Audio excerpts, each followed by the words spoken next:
Inilah performa luar biasa Marc Marquez bersama Gresini Racing. Di musim perdananya menunggangi motor Ducati, Marc menunjukkan proses adaptasi yang cepat dan mengesankan. Meski tidak membela tim pabrikan, dia mampu bersaing di barisan terdepan. Hasilnya, 2 kali pole position, 4 kali fastest lap, 3 kali finish di posisi ketiga, 4 kali finish di posisi kedua, dan 3 kali juara 1. Dan di akhir musim, Marc Marquez menutup tahun dengan posisi ketiga di klasemen kejuaraan dunia, mengumpulkan 392 poin. Satu musim saja cukup untuk menjadikannya salah satu pembalap terbaik yang pernah dimiliki Gresini Racing. Meski singkat, hubungan antara Marc Marquez dan tim ini sudah seperti keluarga. Menurut kalian, gimana kiprah Marc Marquez di musim ini? Layak disebut GOAT? Ini bukan sekedar dominasi. Ini era baru MotoGP yang sedang diciptakan oleh Marc Marquez. Level MotoGP ditingkatkan. Setelah 12 seri MotoGP 2025, Marc Marquez sudah koleksi 381 poin. Jika dibandingkan, tahun 2023, Pecco Bagnaia 283 poin. Tahun 2024, Jorge Martin 299 poin. Bahkan musim lalu, sepanjang satu musim penuh, Marc cuma dapat 392 poin dengan motor GP23. Sekarang baru setengah jalan, tapi sangat-sangat mendominasi. Gigi sebut dia dari planet lain. 5 kemenangan ganda berturut-turut, dominasi hari Sabtu 11 kemenangan, rajanya hari Minggu 8 kemenangan, dan bikin Ducati terlihat makin sempurna. Gigi Dalikna pun bilang tentang keistimewaan Marc Marquez. Saya sudah tahu itu, tapi sekarang saya lebih paham mengapa kita kesulitan memenangkan kejuaraan dunia sejauh ini. Siapa yang bisa hentikan Marquez? Atau apakah ini akan menjadi musim paling legendaris sepanjang sejarah MotoGP? Komen guys, bagaimana menurut kalian? Untuk konten lainnya jangan lupa subscribe. Marc Marquez lagi-lagi tampil luar biasa. Di MotoGP Ceko Brno, dia sapu bersih, menang di sprint, menang juga di balapan utama. Ini jadi kemenangan ganda kelima berturut-turut buat Marc musim ini. Karena adiknya Alex Marquez nggak dapat poin di Brno, dan Pecco Bagnaia juga turun ke posisi keempat, meski start dari pole position, Marc sekarang unggul jauh di klasemen, 120 poin. Tapi soal rekor, Marc Marquez gak mikirin itu. Dia bilang, buat saya yang penting cuma satu, juara dunia. Sekarang gelar ini cuma bisa hilang kalau saya sendiri yang ngacauin. Dan Marc Marquez akan tetap menyerang di setiap balapan. Sebutin guys, rekor yang berhasil Marc Marquez dapatkan di musim ini. Setelah menang di Brno dan memimpin klasemen dengan selisih poin besar, Marquez ditanya soal peluang mengunci gelar ke-9 lebih awal di San Marino. Marquez bilang, saya rasa itu mustahil. Saya pernah coba di tahun 2014, malah jatuh di Misano dan Aragon. Jadi sekarang saya nggak mau terlalu memaksakan. Saya harus hati-hati soal ini. Saya memang punya keunggulan poin yang besar, tapi masih ada banyak balapan tersisa. Dan ada seri-seri yang digelar back-to-back secara beruntun. Jadi saya harus tetap fokus dan tidak boleh ada tekanan. Saya sudah punya tekanan yang cukup besar pada paruh pertama musim ini. Dan kini kami punya keunggulan yang mengurangi beban saya. Namun, kami harus mengendalikan situasi. Tentu saya akan coba meraih 37 poin tiap akhir pekan. Tapi terkadang itu tidak memungkinkan. Menurut kalian, Marc Marquez bisa kunci gelar juara dunia di mana? Komen guys. Apa bisa di Indonesia? Ducati sekarang beda banget sejak ada Marc Marquez. Hampir tiap pekan suasana pedok Ducati kayak pesta. Lihat aja ini, mekaniknya sampai lempar mak ke udara.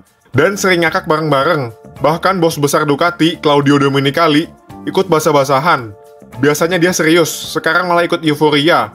Marc bukan cuma bawa kemenangan, tapi juga bawa budaya baru. Lebih ekspresif, lebih hangat, dan Ducati makin kompak. Inilah Ducati era baru, semoga bisa pesta tiap pekan. Dipimpin oleh Marc Marquez. Bagaimana pendapat kalian? Opa Tardozzi berharap Marc Marquez pensiun di Ducati. Dia bilang, ketika Marc bugar, dia salah satu dari 5 pembalap terbaik sepanjang masa. Dan sangat sulit dikalahkan. Saya pikir satu-satunya pembalap yang bisa melakukannya kapan saja adalah Pecco. Tapi kenyataannya Pecco kena mental. Tardozzi pun menginginkan kontrak Marc Marquez seumur hidup. Dia bilang, saya berharap Marc tetap bersama Ducati hingga akhir karirnya. Sebelum di tim Ducati Lenovo, Nadio Padovani, bos Gresini Racing, sebetulnya juga tidak mau kehilangan Marc. Dia bilang, untuk mempertahankan Marc, saya bersedia melakukan apapun. Bahkan bos Honda, Alberto Puig, jujur, saat Marc bilang mau pergi dari Honda, kami sangat terpukul. Dari Honda, Gresini sampai Ducati, semua orang tahu ketika Marc Marquez dalam kondisi prima, dia nyaris tak terkalahkan. Dalam 4 seri terakhir selalu mendapatkan 37 poin. Untuk konten lainnya jangan lupa subscribe. Ini kata-kata dari Acosta Elhu dan Fermin Aldeguer. Dua rookie ini akui Marc Marquez. Pedro Acosta bilang, Marc berada di level yang berbeda, itu jelas. Ini juga tracknya sama seperti di Aragon. Tapi, Anda memadukan Marc dengan rasa lapar, dengan segudang pengalaman, dengan motor yang sangat bagus, kombinasi yang sempurna. Kemudian Fermin Aldeguer bilang, saya rasa dia berada di level yang lebih tinggi dari semua pembalap saat ini, bahkan di atas rival terdekatnya. Jika ada yang ragu, keraguan itu sudah terjawab. Dan saya bisa bilang, saya tidak ragu sama sekali. Dan dari adiknya sendiri, Alex Marquez, tidak pernah ada yang mengalahkan Marc dengan senjatanya sendiri. Marc Marquez bukan sekedar kembali ke puncak di musim ini. Dia lagi ngajarin generasi baru cara balap yang sebenarnya. Di Assen, Bezzecchi yang belajar dari Marc. Di Sachsenring, giliran Digia yang belajar. Dia bilang, saya berusaha menirunya sebisa mungkin dan belajar dari yang terbaik. Saya mencoba mengikutinya di pagi hari, karena ini adalah salah satu treknya. Selalu sulit untuk memahami apa yang dia lakukan secara detail. Ketika seseorang lebih baik dari Anda, akan bodoh jika tidak mempelajarinya. Hasil belajar dengan Marc pun langsung terlihat. Digia tercepat di sesi praktis, dan mencetak all-time lap record, 1 menit 19,071 detik. Walaupun begitu, Digia bilang di sesi kualifikasi rekornya bisa dipecahkan pembalap lain, jika tidak hujan. Kemudian, Pecco Bagnaia pun sampai memberikan selamat dan kagum. Digia mampu mengikuti Marc sepanjang hari. Pecco bilang, saya melihat catatan waktu putarannya melalui telemetri, dan itu benar-benar menakutkan, hebat sekali. Sementara Marc Marquez sendiri ternyata tidak melakukan time attack. Dia bilang prioritas saya hari ini bukan flying lap, tapi fokus untuk balapan hari Minggu. Dan kecepatan saya sangat bagus. Untuk konten lainnya jangan lupa subscribe. Marc Marquez guru terbaik Pecco Bagnaia. Menurut ayah Pecco, hal yang paling membedakan Pecco dari pembalap lain adalah cara berpikirnya. Dia dikenal sabar, tenang, analitis, dan punya etos kerja yang luar biasa. Bukan tipe pembalap yang gampang panik. Tapi siapa sangka, di balik semua itu, ada satu sosok yang diam-diam jadi pemicu terbesar perkembangan Pecco, Marc Marquez. Marc bukan cuma rival, tapi juga panutan, kata Pietro Bagnaia, ayahnya Pecco. Marc adalah cermin, seseorang yang mendorong Pecco untuk terus melampaui batasnya sendiri.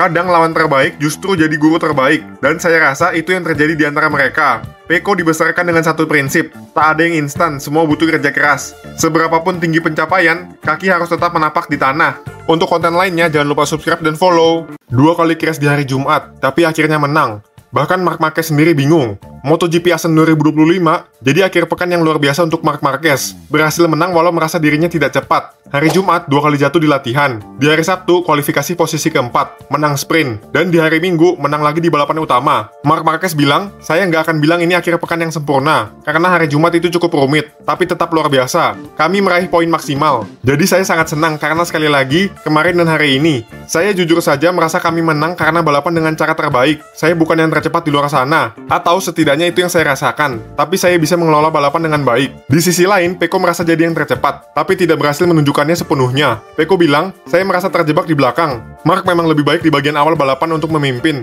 dan saya terus berusaha mencari celah untuk menyalip, tapi dia sangat kuat di 2 titik krusial. Jadi sulit sekali untuk menyalipnya. Ini bukti menang di MotoGP nggak harus jadi yang paling cepat, tapi harus jadi yang paling cerdas. Bagaimana menurut kalian? Alex Marquez dituduh nggak mau nyalip kakaknya sendiri, tapi Marco Bezzecchi juga nggak bisa nyalip Marc Marquez di Assen. Hal ini buat Marc Marquez kesal. Marc bilang, kemarin ada orang bilang Alex nggak coba nyalip karena dia saudaraku, tapi hari ini Marco Bezzecchi juga nggak bisa nyalip. Ini MotoGP, ini dunia balap. Orang-orang harus belajar menghargai semua pembalap, karena semua orang sudah berjuang 100%. Saudaraku tentu mencintaiku, dan aku mencintainya, tapi kami berdua berusaha menang. Dia membela tim Gresini, aku membela tim utama Ducati. Hal ini patahkan tuduhan netizen terhadap Alex Marquez. 2 pembalap top nggak bisa tembus pertahanan Marc Marquez di Assen. Bagaimana menurut kalian? Marco Bezzecchi belajar banyak di Assen, dan juga crash setelah amankan posisi kedua.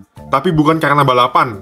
Assen benar-benar spesial buat Bezzecchi. Dan Bezzecchi bilang, sudah lama banget sejak terakhir kali saya dapat 2 podium dalam satu akhir pekan. Sprint podium ketiga, race podium kedua. Dan Bezzecchi berjuang mati-matian kejar Marc Marquez. Bezzecchi mengatakan, harus saya akui, dengan Marc itu nyaris mustahil. Bahkan untuk mencoba. Saya sudah coba sebisa mungkin. Tapi di 5 lap terakhir, Marc naikin lagi temponya. Dan buat saya itu nyaris mustahil untuk mengikutinya. Saya sudah berada di limit.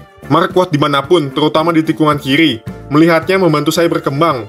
Saya belajar banyak dengan mengikutinya dari dekat. Kemudian setelah balapan, Marco Bezzecchi melihat Martial bawa bendera Italia. Dia berhenti mau ambil benderanya, tapi ternyata itu penuh tanda tangan.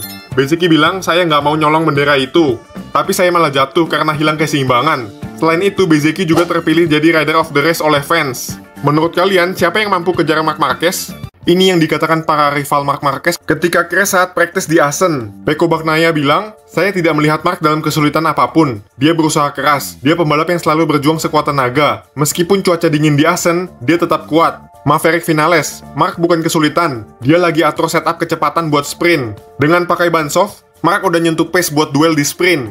Pedro Acosta, menurut saya nggak ada pembalap yang lebih berusaha dan balapan keesokan harinya tanpa ngeluh. Marc punya nyali lebih, kita harus mengandalkannya. Alex Marquez, kalau pembalap lain, mungkin mentalnya udah goyah. Tapi Marc, dia pasti bangkit dan langsung cepat. Kita udah lihat itu ribuan kali. 4 pembalap kagum dengan Marc. Apa pendapat kalian? Valentino Rossi sampai unfollow MotoGP di Instagram. Yang juga membuat momen ini sangat spesial bagi Mark adalah sambutan dari para fans. Selama bertahun-tahun dia merasakan bahwa penggemar Italia belum sepenuhnya berpihak padanya. Namun kali ini itu berubah. Ada sekitar 50% fans yang mendukungnya. Saat ditanya soal perasaan itu, Mark berkata sambil tersenyum, "Ya, saya memang merayakannya dengan gaya Lorenzo. Tapi itu karena berada di tikungan Ducatis. Itu semacam teritorinya Ducati.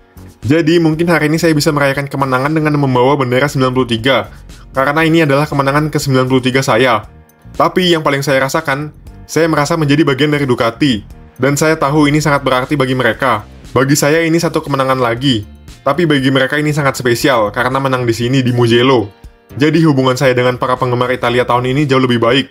Ini mungkin salah satu tahun terbaik bagi saya di sini. Dan saya juga ingin mengucapkan terima kasih kepada Ducati karena mereka selalu mendukung saya. Terima kasih juga untuk Davide. Kemarin dia membuat gestur yang sangat berarti.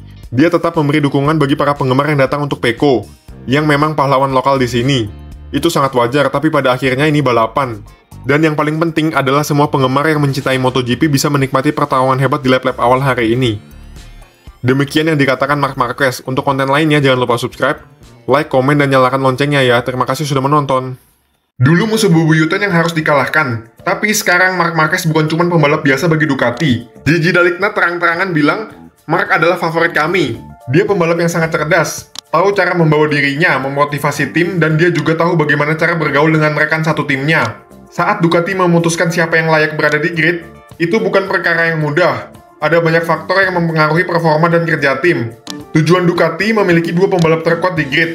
Dan dari data, dari feeling, dari apa yang terlihat di telemetri, Ducati sepakat, Marc Marquez adalah pilihan terbaik. Dan kalaupun mereka salah, kata Gigi D'Aligna, kami tidak salah besar. Marc bukan hanya cepat di lintasan, dia juga membawa energi positif bagi tim. Itulah mengapa dia sangat mudah diajak kerjasama, dan memang pantas disebut favorit Ducati. Bagaimana pendapat kalian? Kepala kru Marc Marquez, Marco Rigamonti, mengungkap rasanya kerjasama dengan Marc Marquez. Rigamonti bilang, jika kamu kira Marc Marquez adalah pembalap VIP yang perfeksionis dan ribet, ternyata nggak sama sekali. Marc itu suka bercanda, suka ketawa, dan justru bikin semua orang di garasi merasa nyaman. Kunci untuk membangun kepercayaan antara pembalap seperti Marc dan timnya adalah keseimbangan. Bersenang-senang tapi tetap serius saat dibutuhkan. Bahkan saat segalanya berjalan buruk, kalau kamu sudah bekerja dengan baik, ya tidak apa-apa. Jangan terlalu terbebani, nikmati saja momen ini. Dan yang terpenting katanya, harus ada kejujuran, itu yang paling penting. Karakter Marquez sebagai pribadi juga membuat semua orang di garasi merasa nyaman. Kami menikmati bekerja dengannya, bukan cuma secara profesional, tapi juga sebagai manusia. Marco Rigamonti, kepala kru Marc Marquez, mengungkapkan bahwa perbedaan besar Marquez dibandingkan pembalap lain adalah pada saat memasuki tikungan. Rigamonti bilang, terutama di tikungan kiri, dia luar biasa. Tapi untuk menjelaskan secara teknis apa yang dia lakukan sehingga bisa unggul, itu sulit dilihat secara rinci. Untuk menirunya mungkin saja, tapi akan butuh waktu yang sangat lama. Meski begitu, bukan berarti Marc Marquez tanpa kelemahan. Rigamonti bilang, dalam hal teknis membalap, dia sedikit lebih kesulitan di tikungan kanan. Marc sendiri bilang, sejak cedera, dia sedikit lebih lemah di situ. Kalau saja dia bisa menikung ke kanan seperti dia menikung ke kiri, dia benar-benar tak terkalahkan. Kalian setuju? Gaji pokok Marc Marquez di Ducati ternyata lebih tinggi dari Pecco. Dikutip dari Motorsport Ticket, gaji Marc Marquez 8,8 juta euro, setara 164 miliar. Sementara, Pecco Bagnaia 6,6 juta euro, setara 122 miliar. Walaupun Marc Marquez baru gabung, kok bisa gaji Marc lebih tinggi? Simpelnya, CV Marc Marquez jauh lebih bagus dan berpengalaman dengan 6 kali juara dunia di kelas MotoGP. Selain itu, fanbase Marc Marquez sangat besar, punya tribun sendiri di berbagai sirkuit. Jadi Ducati nggak cuma dapat pembalap, mereka dapat ikon global yang naikin nama brand dan nilai penjualan. Lalu kalau ditambah bonus dan sponsor, total pendapatan Marc bisa tembus 14 juta euro.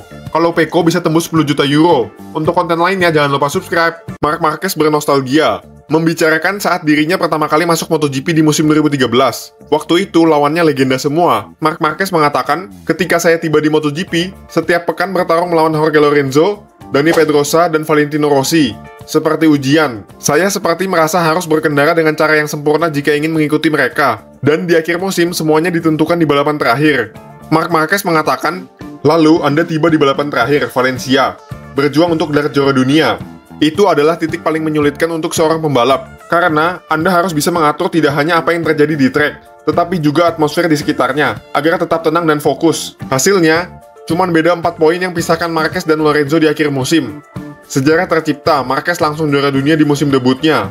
Untuk konten lainnya jangan lupa subscribe. Ini bukan comeback biasa. Ini Marc Marquez dengan kehidupan keduanya. Dulu Marc Marquez raja MotoGP, tapi cedera hampir menghentikan segalanya. Banyak yang bilang seharusnya dia pensiun, tapi ternyata dia justru menemukan versi barunya. Dani Pedrosa bilang, faktanya meskipun dia tidak bisa bersaing 100% dan melewatkan banyak Grand Prix karena cedera atau karena motornya tidak prima, namun dia tahu bagaimana menemukan jati dirinya dan menikmati kehidupan keduanya di MotoGP, mendominasi seperti saat muda, dan tidak memberi celah kepada rivalnya.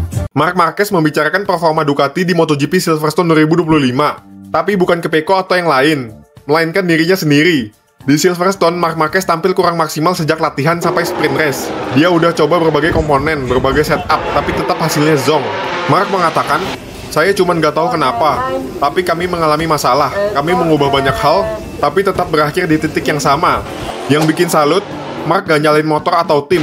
Dia justru bilang, kalau kamu udah coba banyak setup dan tetap nggak nyaman, berarti masalahnya ya kamu sendiri, bukan motornya. Walaupun mengkritik diri sendiri, tapi cukup relate dengan apa yang sedang Pecco alami.